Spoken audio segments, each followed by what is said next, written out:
കേരളത്തിൽ വീണ്ടും മതത്തിന്റെ പേരിൽ വിദ്യാഭ്യാസ വിലക്ക്. വസ്ത്രത്തിന്റെ പേരിൽ, വിശ്വസിക്കുന്ന മതത്തിന്റെ പേരിൽ വിദ്യാർത്ഥികൾക്ക് പഠിപ്പ് നിഷേധിക്കുന്ന സംസ്ഥാനമായി മാറുന്നു കേരളം. നമ്മൾ കേരളീയർ, പ്രത്യേകിച്ച് 100% സാക്ഷരരെന്നും സംസ്കാര സമ്പന്നരെന്നും ഊറ്റം കൊള്ളുന്നവർ തലകുലിക്കേണ്ടിയിരിക്കുന്നു. കൊല്ലം ജില്ലയിലെ ശാസ്താംകോട്ടയിലെ CT ഈപ്പൻ മെമ്മോറിയൽ RHS സ്കൂളിലാണ് സംഭവം. ഇതിൽ വലിയൊരു രസമുള്ളത് ഈ സ്കൂളിൽ വേണ്ടത്ര കുട്ടികൾ പഠിക്കാനില്ലെന്നുള്ളതാണ്. 5ാം ക്ലാസ് മുതൽ 10ാം ക്ലാസ് വരെ ക്ലാസ്സുകളിലായി വെറും 63 വിദ്യാർത്ഥികളാണുള്ളതെന്നാണ് പറയുന്നത്. ഇതിൽ തന്നെ ഹൈസ്കൂൾ തലത്തിൽ വെറും ഒരു മുസ്ലിം കുട്ടി മാത്രമാണുള്ളത്. ഇവിടെ പാർട്ട് ടൈമായി ഒരു അധ്യാപിക ജോലി ചെയ്യുന്നുണ്ട്.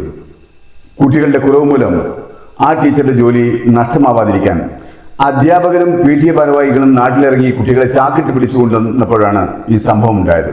അപ്പോഴാണ് പ്രധാന അധ്യാപികയുടെ മതവെറി പുറത്തു വന്നത്.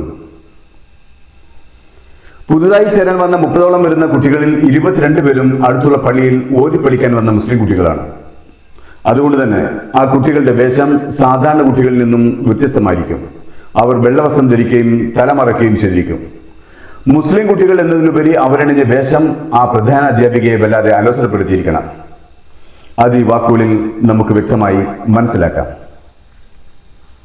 HM വിളിച്ച് ഓരോരുത്തരടുത്തും ചോദിച്ച്, നിങ്ങൾ എല്ലാ ദിവസം വരുന്ന കുട്ടികളാണോ എന്ന് ചോദിച്ചപ്പോൾ പറഞ്ഞു വെള്ളിയാഴ്ച എങ്ങാനും മുടങ്ങുമായിരിക്കും ടീച്ചറെ എന്ന് പറഞ്ഞു. ഇവിടെ മുസ്ലിങ്ങളെ കയറ്റത്തില്ല, വെള്ള വസ്ത്രം ധരിക്കുന്ന കുഞ്ഞുങ്ങളെ ഞാൻ അനുവദിക്കത്തില്ല, വെള്ളിയാഴ്ച വരുന്നില്ല, ഇനി ഇവരെ ഞാൻ അഡ്മിഷൻ കൊടുക്കത്തില്ല എന്ന് ഇവർ അവിടെ നിന്ന് പരസ്യമായിട്ട് ഇവരെ ആക്ഷേപിച്ച് വിടുകയാണ് ചെയ്തത്. ഈ രക്ഷകർത്താക്കൾ എന്നിട്ട് പറഞ്ഞു ഞങ്ങൾ എല്ലാ ദിവസവും വരാം, എല്ലാ ദിവസവും ടീച്ചർ അഡ്മിഷൻ എടുക്ക്. ഈ ടീച്ചർ അതും കേട്ടില്ല. ഇന്ത്യയിൽ മുസ്ലിങ്ങളുടെ ജീവിത സ്വാതന്ത്ര്യത്തിന് വേണ്ടി, ജീവിക്കാനുള്ള അവകാശത്തിന് വേണ്ടി ഇനിയും ഒരു സ്വാതന്ത്ര്യ സമരം കൂടി നടത്തേണ്ടി വരുമെന്നാണ് തോന്നുന്നത്.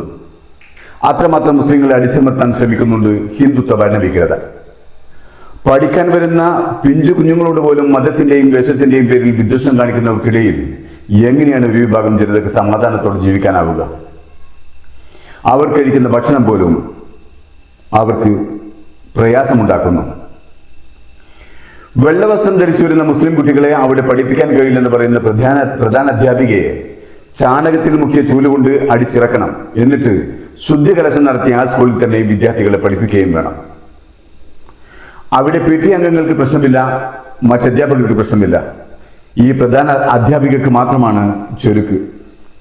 ഒരു ഗുരുനാഥൻ തന്റെ മുന്നിൽ വരുന്ന വിദ്യാർത്ഥികളുടെ ജാതിയോ മതമോ വേഷമോ നോക്കിയല്ല പഠിപ്പിക്കേണ്ടത്, മറിച്ച് ആ കുട്ടികളുടെ പഠിക്കാനുള്ള ആഗ്രഹത്തെ മുൻനിർത്തിയാണ് പഠിപ്പിക്കേണ്ടത്.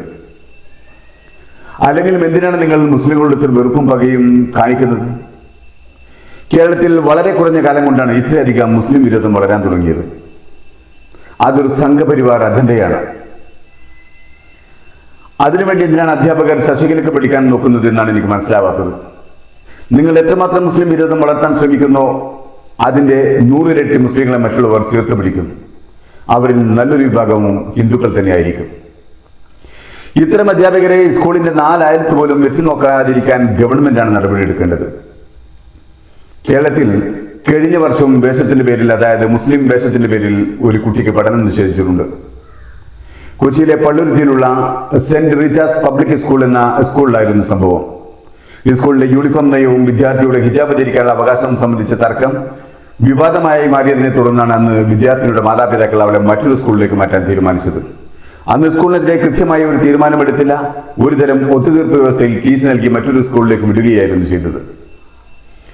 മുസ്ലിം ആയതുകൊണ്ട്, മുസ്ലിം വേഷം ധരിച്ചത് കൊണ്ട് ഒരു കുട്ടിയെ സ്കൂളിൽ നിന്നും മാറ്റി നിർത്താൻ ഒരു മതഭ്രാന്തനും മതവെറിക്കും അവകാശമില്ല. വിദ്യാഭ്യാസം വിദ്യാർത്ഥികളുടെ അവകാശമാണ്, അത് നിഷേധിക്കാൻ ഒരു സ്കൂളിനും അവകാശമില്ല. പ്രത്യേകിച്ച് എയ്ഡഡ് സ്കൂളുകൾക്ക്.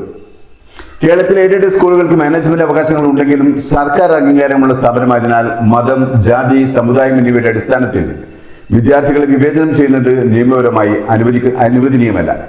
അത്തരമൊരു പരാതി തെളിയുകയാണെങ്കിൽ വിദ്യാഭ്യാസ വകുപ്പിനെ തക്കതായ നടപടിയെടുക്കാൻ അധികാരവുമുണ്ട്. മുഖം നോക്കാതെ നടപടിയെടുക്കാൻ നട്ടലുണ്ടാവണമെന്ന് മാത്രം. സർക്കാർ സഹായം ലഭിക്കുന്ന സ്ഥാപനങ്ങളിൽ പൊതുജനങ്ങൾക്ക് തുല്യ അവസരം നൽകേണ്ട ബാധ്യത സ്കൂളിനുണ്ട്. അവിടെ ജാതിയും മതവും വേഷവും നോക്കേണ്ട ആവശ്യം സ്കൂളിനോ മാനേജ്മെന്റിനോ ഇല്ല. വിദ്യ എല്ലാ പൗരനും അവന്റെ മൗലിക അവകാശമാണ്.